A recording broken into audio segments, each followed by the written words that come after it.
حسبنا الله ونعم الوكيل. السلام علیکم ورحمۃ اللہ وبرکاتہ۔ خاوند کا ناراض یا بے پرواہ رہنا۔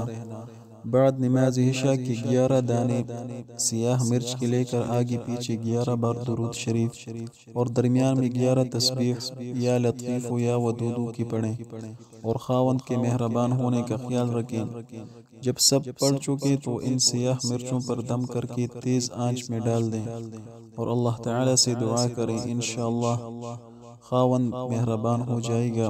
کم سے کم 40 روزی عمل کریں تو یہ 11 تسبیح یا لطیف 11 تسبیح یعنی 1100 مرتبہ یا لطیف یا ودود پڑھیں تو انشاءاللہ تعالی خاوند جو ہے آپ پر مہربان ہو جائے گا۔ تو اللہ تعالی ہمیں اس پر عمل کرنے کی توفیق عطا فرمائے۔ السلام علیکم ورحمۃ اللہ وبرکاتہ۔